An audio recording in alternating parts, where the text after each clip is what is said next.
peace and dignity and equality for all Americans. I've just concluded a meeting with incredible families, just incredible families that have been through so much. The families of Ahmaud Arbery, Botham Jean, Antoine Rose, Jamel Roberson, Adiana Jefferson, Michael Dean, Darius Tarver, Cameron Lamb, and Everett Palmer. These are incredible people, and it's so sad. Many of these families lost their loved ones in deadly interactions with police. To all of the hurting families, I want you to know that all Americans mourn by your side. Your loved ones will not have died in vain. We are one nation, we grieve together, and we heal together. I can never imagine your pain or the depth of your anguish, but I can promise to fight for justice for all of our people. And I gave a commitment to all of those families today with Senator Tim Scott and Attorney General Bill Barr. We are going to pursue what we said. We will be pursuing it, and we will be pursuing it strongly, Tim, right? Okay. I want to recognize Attorney General Bill Barr, who's spent so much time on this and other matters like this. Bill, thank you very much for being here, along with, great job you're doing, along with Senate Majority Leader Mitch McConnell and Tim Scott, and they're going to be working on a Senate bill also that can go hand in hand with this. And also Representatives Kelly Armstrong, Louis Gohmert, Jim Jordan, Guy Reschenthaler, and Pete Stauber. And thanks also to Florida Attorney General Ashley Moody, the President of the Fraternal Order of Police, Pat Yost, President of the International Association of Chiefs of Police, Stephen Cass-Stevens, and many other law enforcement leaders who are going to be joining me at the signing. Today is about pursuing common sense and fighting for a cause like we seldom get the chance to fight for. We have to find common ground. But I strongly oppose the radical and dangerous efforts to defend, dismantle, and dissolve our police departments, especially now when we've achieved the lowest recorded crime rates in recent history. Americans know the truth. Without police, there is chaos. Without law, there is anarchy. And without safety, there is catastrophe. We need leaders at every level of government who have the moral clarity to state these obvious facts. Americans believe we must support the brave men and women in blue who police our streets and keep us safe. Americans also believe we must improve accountability, increase transparency, and invest more resources in police training, recruiting, and community engagement. Reducing crime and raising standards are not opposite goals. They are not mutually exclusive. They work together. They all work together. That is why today I'm signing an executive order encouraging police departments nationwide to adopt the highest professional standards to serve their communities. These standards will be as high and as strong as there is on earth. The vast majority of police officers are selfless and courageous public servants. They are great men and women. When others run away from danger, police run straight into harm's way, often putting their lives at stake to protect someone who they don't know or never even met. Great danger. Police officers run straight toward this incredible harm. Take the World Trade Center. They ran straight into the Twin Towers of 9/11. Many of them never returned. Never returned. Vast numbers of New York's finest never returned. Last year, I presented the Medal of Valor to 6 heroic police officers who ended a murderous rampage so professionally in Dayton, Ohio. Hundreds of people would have been killed, surely, without them. We ask our police to put on the uniform and risk their lives for us every day, the least we deserve and the least we can do, because they deserve it so much. They have to get our gratitude, and we have to give them great respect for what they do. For the job is one of the most dangerous jobs on earth, one of the most difficult jobs on earth. Last year alone, 89 law enforcement officers were killed in the line of duty. In recent days, 2 members of law enforcement were killed amid riots and looting, and hundreds of police officers were injured just recently.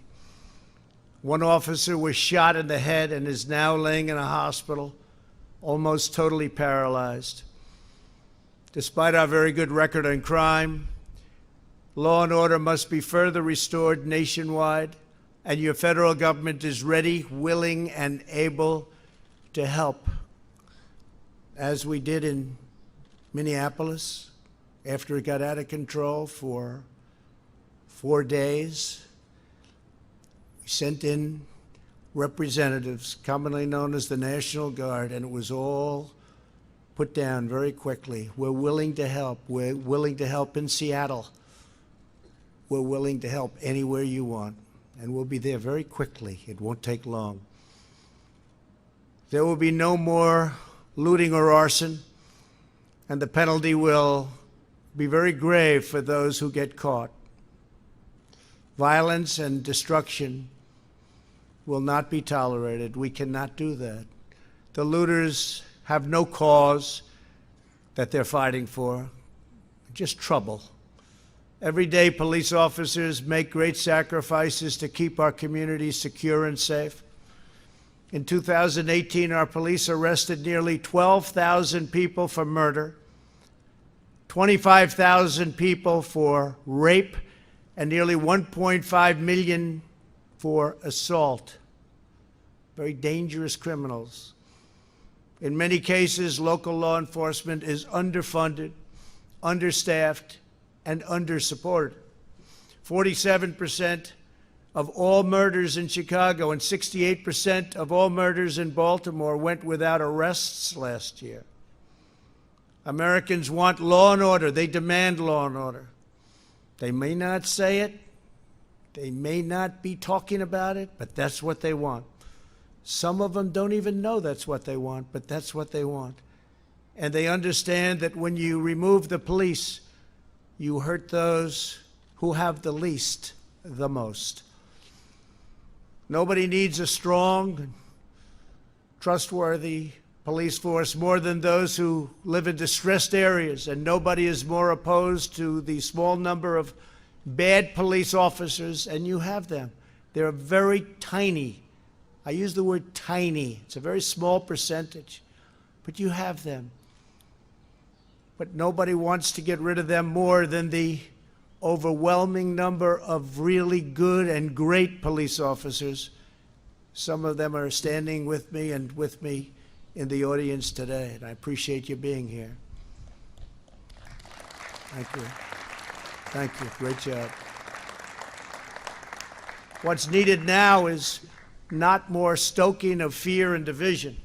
We need to bring law enforcement and communities closer together, not to drive them apart. Under the executive order I'm signing today, we will prioritize federal grants from the Department of Justice to police departments that seek independent credentialing, certifying that they meet high standards, and in fact, in certain cases, the highest standard. That's where they do the best, on the use of force and de-escalation training. For example, many believe that proper training might have prevented the tragic deaths of Antoine Rose and Botham Jean. As part of this new credentialing process, chokeholds will be banned, except if an officer's life is at risk. And I will say we've dealt with all of the various departments, and everybody said, it's time. We have to do it. Additionally, we're looking at new advanced and powerful, less lethal weapons to help prevent deadly interactions. New devices are being developed all the time, and we're looking at the best of them. And cost is no object, no object. Under this executive order, departments will also need a share of information about credible abuses so that officers with significant issues do not simply move from one police department to the next. That's a problem. And the heads of our police department said, whatever you can do about that, please let us know. We're letting you know. We're doing a lot about it. In addition, my order will direct federal funding to support officers in dealing with homeless individuals and those who have mental illness and substance abuse problems. We will provide more resources for co-responders, such as social workers who can help officers manage these complex encounters. And this is what they've studied and worked on all their lives. They understand how to do it. We're going to get the best of them put in our police departments and working with our police. We will have reform without undermining our many great and extremely talented law enforcement officers. President Obama and Vice President Biden never even tried to fix this during their 8-year period. The reason they didn't try is because they had no idea how to do it. And it is a complex situation. Beyond the steps we are taking today, I am committed to working with Congress on additional measures. Congress has started already, and they'll be having bills coming out of the Senate and possibly out of the House. And hopefully they'll all get together and they'll come up with a solution that goes even beyond what we're signing today. But this is a big, big step, a step that hasn't been taken before. But in order to make real progress on public safety, we have to break old patterns of failure. Many of the same politicians now presenting themselves as the solution are the same ones who have failed for decades on schools, jobs, justice, and crime. They are all often, unfortunately, the same politicians running the cities and states where help is most needed. It's an attitude, and it's not working. Today's action is a big part of the solution to restoring, renewing, and rebuilding our communities. For the last 3.5 years, my administration has been focused on creating opportunity, fighting for equal justice, and truly delivering results. Nobody has ever delivered results like we've delivered. Nobody's come close. And we worked with some great people. We worked with fantastic people to get it done. We enacted landmark criminal justice reform, something that nobody else could get done. They tried, and they couldn't even come close. So we got it done, and we got it done powerfully, and people appreciated it.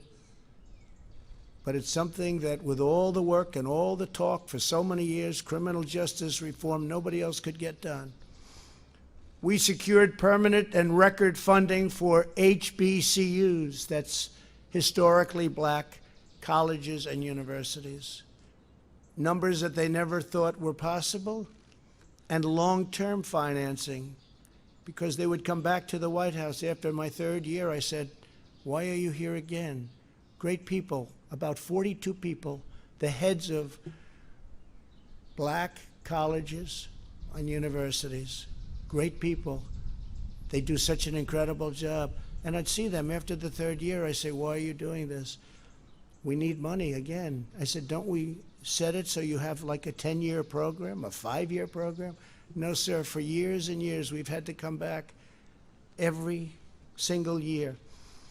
I said, well, the only bad thing about what I'm going to do is I'm going to give you long-term financing and I'm going to up the amount, but I won't get to see you anymore. So that's the bad part. But you can focus on education now instead of worrying about dealing with us in Washington. So we did that for the historically black colleges and universities. I'm very proud of it. They're incredible. They're incredible people. Got to know a lot of the heads of those colleges. They do an unbelievable job and don't get the kind of notoriety that they should have. We expanded affordable options for better health care. We created opportunity zones with Senator Tim Scott. Brought it to me. We didn't know if we could get it past him, right? But we got it passed, and I think it's probably one of the great things that we've done in this administration. Tens of thousands of jobs, billions and billions of dollars being brought into areas and neighborhoods that would never, ever, ever be taken care of monetarily. Areas that didn't have 10 cents put in them for years and decades, and now people are investing, thriving, and the jobs have come back. We achieved the lowest black, Hispanic, and Asian unemployment rates in American history, and we will do it again. We'll do it again. We're fighting for school choice, which really is the civil rights of all time in this country. Frankly, school choice is the civil rights statement of the year, of the decade, and probably beyond, because all children have to have access to quality education. A child's zip code in America should never determine their future, and that's what was happening. So we're very, very strong on school choice, and I hope everybody remembers that. And it's happening. It's already happened, but it's happening. We have tremendous opposition from people that know they shouldn't be opposing it. School choice. All children deserve equal opportunity because we are all made equal by God. So true. A great jobs market and thriving economy is probably the best thing that we can do to help the black, Hispanic, Asian communities. We saw that just recently prior to the virus that came in from China just a few months ago. What a horrible thing it was all over the world, 188 countries now. And I just want to say we've done incredibly well. We're doing well. Things are happening that nobody can even believe. Our country is opening up, and it's opening up rapidly. We had the best unemployment and employment.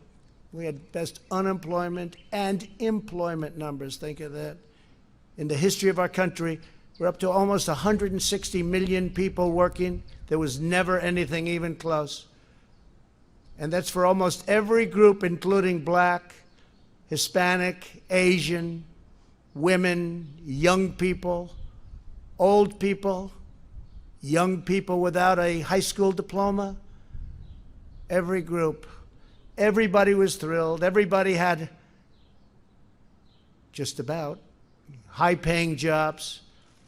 Our country was never in a better position, and we were planning on massive growth. It was happening. It was already there, including big salary increases, which were already taking place for the last 2.5 years. Big, big increases, record increases. Nobody's seen anything like it.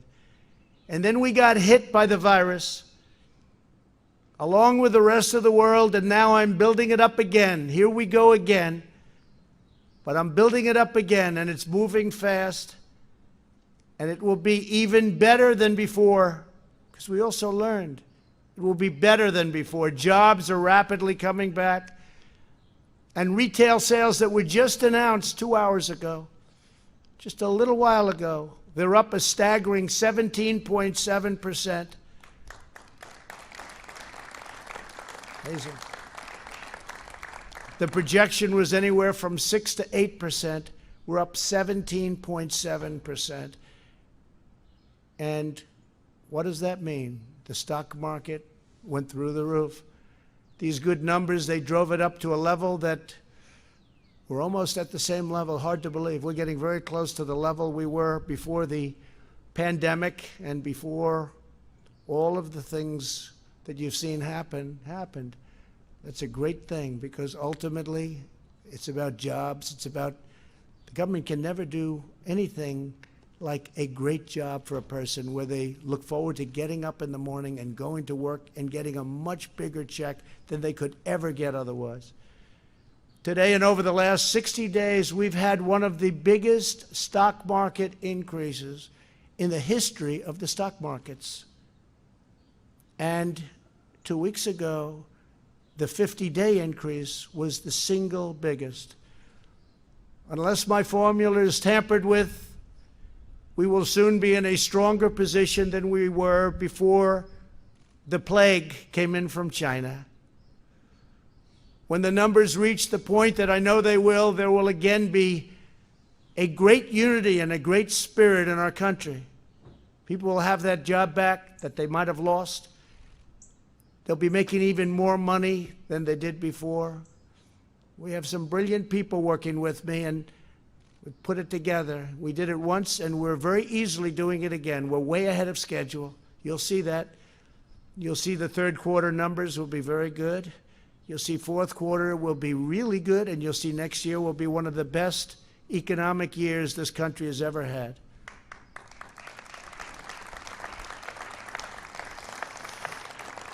And it's all happening very quickly, way ahead of schedule, and I think you'll see that. People can't even believe what they're looking at. But on top of all of that, before the end of the year, I predict we will have a very successful vaccine, therapeutic, and cure. We're making tremendous progress. I deal with these incredible scientists, doctors, very, very closely. I have great respect for their minds. And they have come up with things, and they've come up with many other cures and therapeutics over the years. These are the people, the best, the smartest, the most brilliant anywhere. And they've come up with the AIDS vaccine. They've come up with, or the AIDS, and as you know, there's various things, and now various companies are involved. But the therapeutic for AIDS was a death sentence. And now people live a life with a pill. It's an incredible thing. The Ebola vaccine and others, these are the people that have done it, or these are the people that have been around it, and they're all competing. It's an incredible thing. All of these brilliant firms, labs, companies are competing, and I will tell you, we're very far advanced. We've already started tests and trials. So I think we're going to have a very, very good answer to that very, very soon. I always say, even without it, it goes away. But if we had the vaccine, and we will, if we had therapeutic or cure, one thing sort of blends into the other, it will be a fantastic day. And I think that's going to happen, and it's going to happen very soon. Americans can achieve anything when we work together as one national family. To go forward, we must seek cooperation, not confrontation. We must build upon our heritage, not tear it down. And we must cherish the principles of America's founding as we strive to deliver safe, beautiful, elegant justice and liberty for all. I'd like now to invite our great friends, because they are our great friends from law enforcement, the officers representing their groups, to come up as I sign a very important executive order. And we're asking Mitch and Tim and all of the people that are here from Congress to go back and see if they can get something done. I see Louis and Jim Jordan. We're all here, a lot of our representatives from Congress and the Senate. If they can go back and add to what we're signing today, it'll be a big moment. It'll be a big moment. But this is a tremendous step. This is a step that could have been taken years ago, but people chose not to do that. And that was, in my opinion, a big mistake. Could have solved a lot of the problems that we have now. So if I could, law enforcement, if you could come forward. We've had the, please come up. We've had the endorsement of the Federal Law Enforcement Officers Association, the Fraternal Order of Police, International Association of Chiefs of Police, International Union of Police Associations, Major County Sheriffs of America Association, National Association of Police Organizations, National District Attorneys Association, National Sheriffs Association, Sergeants Benevolent Association, and many others. They've worked on this with me and my team. Have been fantastic. I want to thank my team. What a team it is. And we've taken very much into mind what they are saying, because these are the people that keep us safe, and they've done an incredible job. Thank you all very much. Thank you.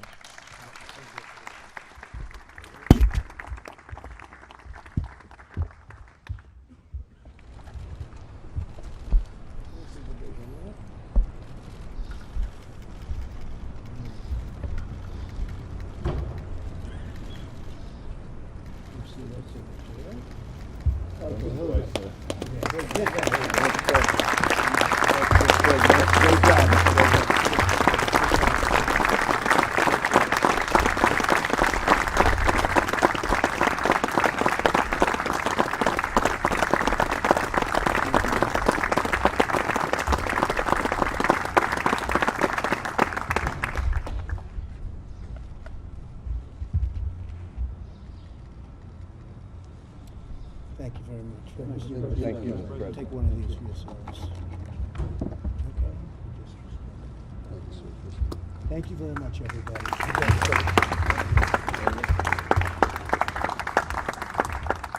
Thank you very much. Thank you. Is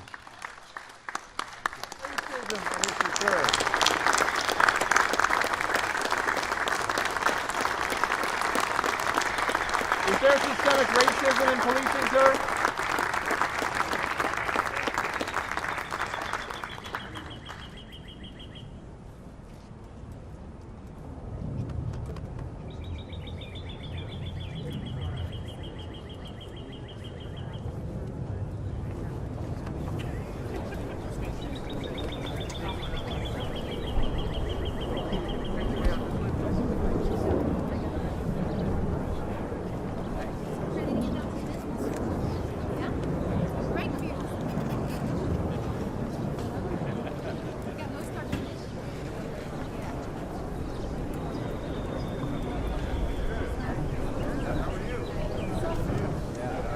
No rest for the weary. Super excited. Thank you.